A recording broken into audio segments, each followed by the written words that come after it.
Hello, I'm Michael. I'm Sally, and this is Wrestle MSX.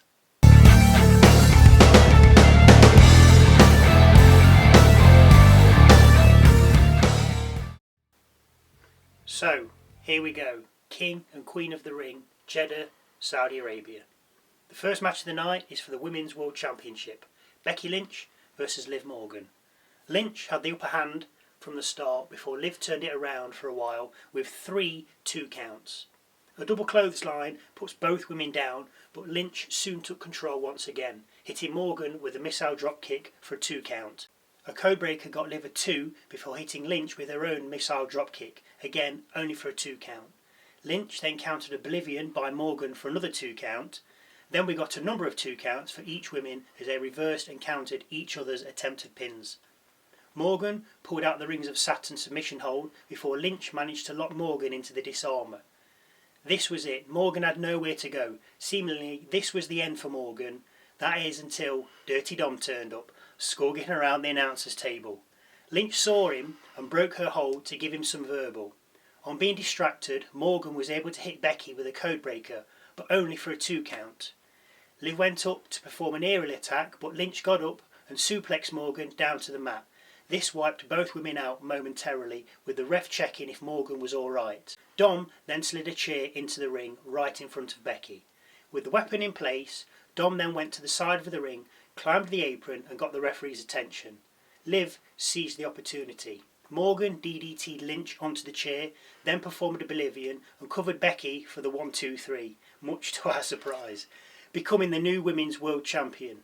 Did not see that coming. Not at all. At all. After the match, the announcers said that Mommy wouldn't be happy. Even Dom looked disappointed with Liv's win. But haven't we seen Dom and Liv secretly meeting on these last few Raws? So something is afoot. Next match is for the Intercontinental Championship, a triple threat between Sami Zayn, Chad Gable and Bronson Reed. Gable came out first with Otis and Maxine Dupree in tow. At the top of the ramp, Gable told Dupree to go back, he didn't need her. But as Otis and Gable approached the ring, Gable turned to Otis and said, "Remember the plan." Next out was Reed. During his entrance, a QR code popped up. That's all we need. This takes you to a video of a phone call being made. Someone's playing what looks like WWE 2K24 when their phone rings. We're seeing all this in first person perspective, as if we're answering the phone. Naturally, they answer and say hello, but there's no reply. The person answering then looks out the window into the black of night, still saying hello, but seeing nothing, before the phone line drops out and the video ends. The person answering the phone had an Irish accent, but I don't think we can take too much away from that. Maybe Finn Balor's being recruited for the Wyatt 6. Who knows? Last out, of course, was Sami Zayn. Reed took an early control until a missile drop kick from Gable stopped him and sent him to the outside. Sami then tossed Gable out of the ring to join Reed, before diving over the rope and wiping both men out. A sunset flip by Sami on Reed got a 2 count, as Reed tried to get Sami on the top rope. Then a superplex on Sami wasn't enough for a pin either. Reed missed a moonsault on Zayn, and with Reed now laying on the mat, Gable's impending moonsault didn't miss him, but it wasn't enough for the win. A blue thunderbomb on Reed only scored a 2 count, before Reed showed his power by double stacking Zayn and Gable for a Samoan drop. A double suplex by Gable looked great. He was holding Reed, who was in turn holding Zayn, and they all went over. Then it was Otis's time to shine. First he attacked Reed, who was on the outside, by order of Gable. With Reed now dispatched, Gable tossed Zayn onto the floor, where once again Otis was ordered to attack. Otis couldn't do it. Gable got out of the ring, held Zayn up and ordered Otis to hit Sami. Again, Otis couldn't bring himself to do it. Gable dropped Zayn and went up to Otis and gave him some abuse, and then slapped him across the face. It's a good slap as well. This seemed to work and fire Otis up. Gable once again held up Zayn for Otis to hit him. As Otis came charging in, Zayn ducked and Otis ended up taking out Gable. Who'd have thought it? With Gable now down and out, Sami rolled back into the ring to see a dazed Reed in the corner.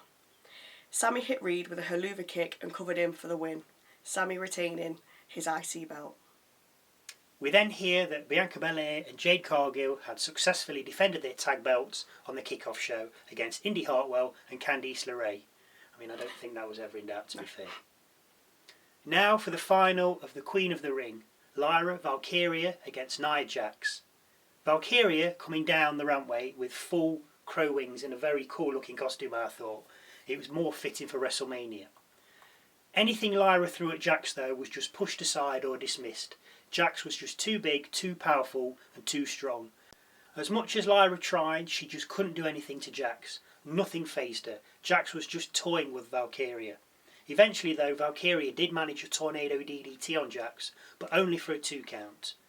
The end came when Jax climbed to the second rope with Lyra on her shoulders to perform a Samoan drop. Lyra slipped down Jax's back and tried to pull off a powerbomb.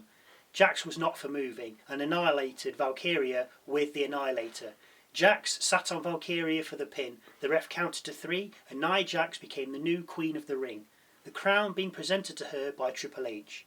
She will now get a title shot at SummerSlam for the WWE Women's Championship.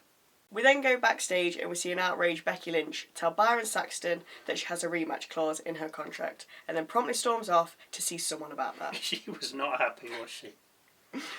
Next up, the final of the King of the Ring, Gunther versus Randy Orton. The two men just stood in the middle of the ring as the bell rang, soaking up the atmosphere and drinking in the adulation. This felt like a big fight, a WrestleMania fight.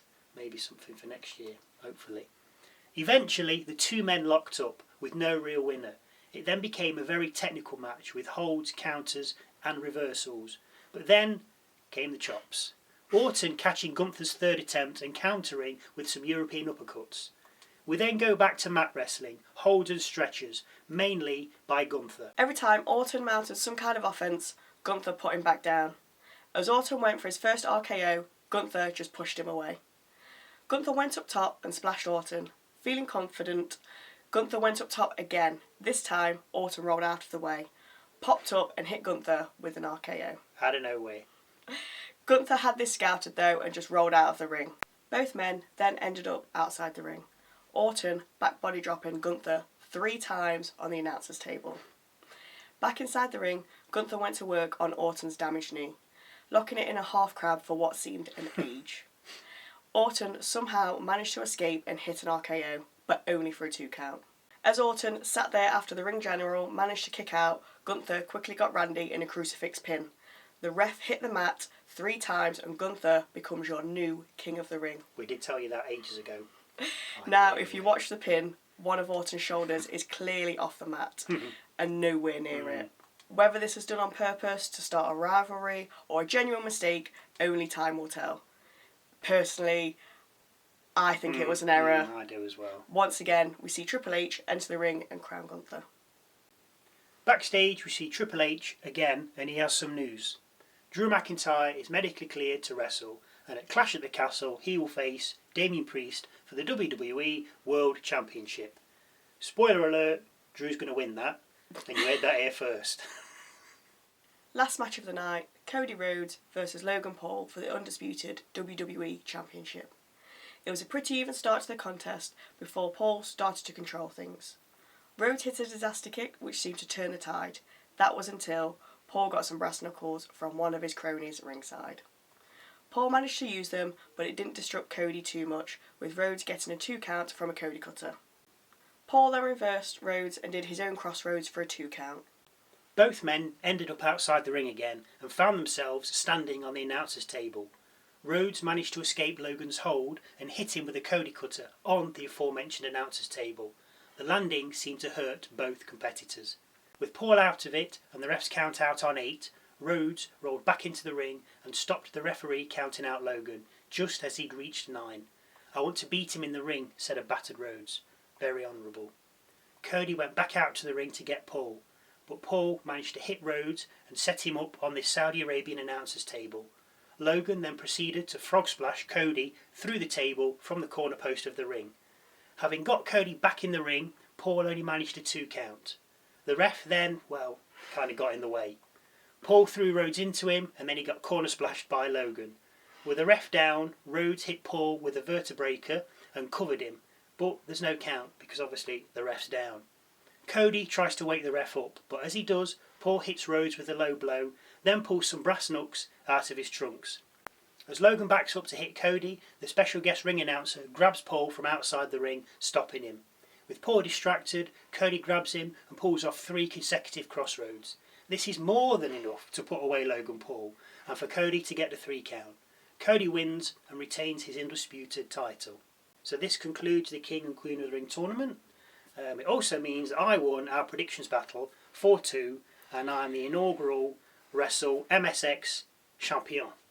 Alright, Jericho. Thank you again for watching. And we'll see you again next time.